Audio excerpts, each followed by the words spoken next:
Hello and welcome to this tutorial on your Arduino hardware. What we're going to do is take a look at an Arduino board and we're going to look at all the stuff that's on it. We're going to talk about what it is and how you use it. So there's lots of little things on there. We're not going to get into all that stuff. It's just going to be a pretty general overview. So just as a baseline here, you'll see I have an Arduino made by Arduino. So if you don't know, Arduino is open source hardware, which means that all the design files for this board have been made public. So anybody can go and make clones of the Arduino, and lots of people have gone and made clones of the Arduino and sold them. And lots of the clones are really good, and that's kind of the whole idea of open source hardware, is that you're opening stuff up so people can share. But for the sake of for this tutorial series, I would highly recommend getting your hands on an actual original Arduino. And the reason I say that is because it ensures that we'll all be on the same page as we go through. Okay, so enough about that. Let's go ahead and jump in and look at the different things on this Arduino. So first thing we're going to talk about are the digital pin headers. So that's that plastic line that's got a bunch of holes in it, and there's a bunch of numbers next to it. And they're numbered from 0 up to 13 from right to left. And so there's actually 14 little holes there that are numbered, and those give you access to the pins on that chip right there. And what those pins allow you to do, they can either act as inputs, so they can read levels of voltage from something, or they can act as outputs, so they could apply like 5 volts, or they could apply 0 volts. So now digital pins 3, 5, 6, 9, 10, and 11, they can use pulse width modulation, which basically means they can adjust the amount of voltage they apply between 0 and 5 volts. So with these pins, you can like stick in resistors into those holes, or you can stick LEDs into those holes, and it makes an electrical contact with the electrical component. So it basically connects the component to that Atmel chip right there. And that's how you make your connections. So the next thing I want to talk about are pins 0 and 1, and I want to talk about them specifically because you'll notice they have a TX and an RX. So that stands for transmit and receive. Now, when you're talking with your computer or with another device with your Arduino, it's going to be these pins that are being utilized. Generally, if you're going to do a lot of communications, it's called serial communications, with your Arduino on a certain project, probably better off not using those transmit and receive pins too much, because it might affect how your program operates. Now, to go along with the transmit and receive pins, there's also transmit and receive LEDs that are embedded on the board.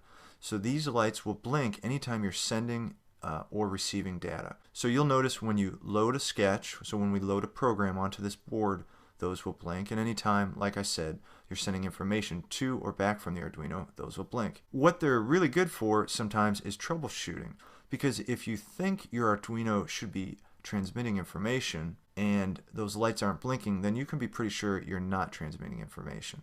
And if you think you're sending information to your Arduino board but that receive light isn't blinking, then, well, you're probably not sending anything.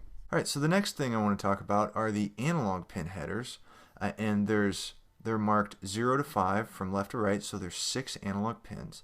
And what the analog pins give you access to is a thing called an analog to digital converter, and it's on this microcontroller. And what an analog to digital converter allows you to do is take analog signals and convert them into digital signals. So like, let's say you have a volume knob, and you turn the volume from 0 all the way up to like 10. Or maybe you turn it from 0 to 11. Let's say 11 is the maximum. In there is an infinite number of settings that you could have. So let's say you turn it up just a little bit. Well, now you turn it up to like 1.1. And let's say you turn it a little more, you turn it to 1.12, then 1.13. And the point is that there are an infinite number of turns that you could get on that volume knob in theory. But that infinity does not work digitally. We need to have steps if we're going to work digitally. So what that analog to digital converter does is it takes that infinite amount of variation in an analog signal and it digitizes it into small steps. A lot of sensors you're going to use will give you analog information, so that's going to be really useful. It's also important to note that those analog pins could be used just like the digital pin headers that we talked about before, so it's kind of your decision how you want to use them. Now here's another row of headers, and there's a lot of different things on here. So the first thing we'll look at is the ones with the V. So there's a 3V3, so that stands for 3.3 volts, and then there's a 5V that stands for 5 volts.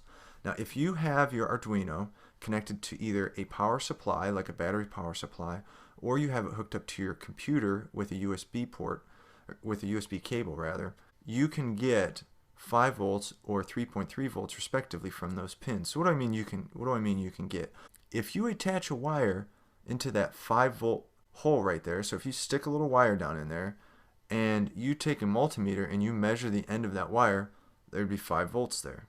Similar to the 3.3 volt. You stick a little wire in there, you measure it, it's going to be 3.3 volts coming out of that header pin. We'll be using the 5 volt pin rather frequently for all of the sketches, and you'll see how.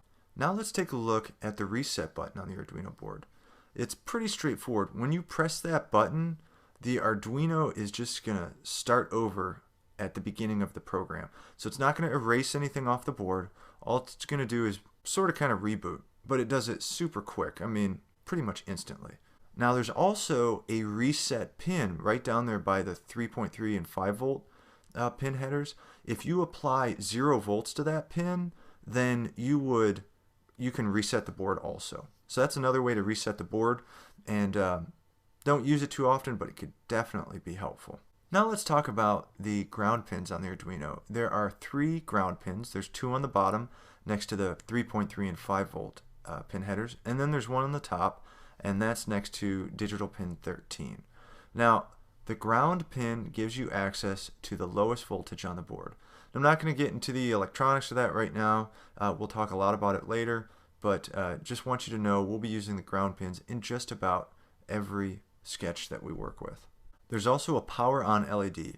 So this light is on when you have the power applied to your Arduino board, either through a USB to a computer or with an external battery power connected. And finally, if you do have an external battery connected, you'll see it's this port here is where you would connect that battery pack.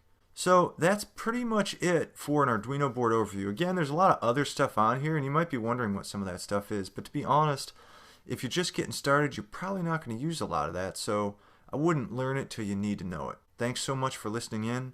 I look forward to seeing you at the next tutorial where we're going to start talking about the Arduino Integrated Development Environment. See you then.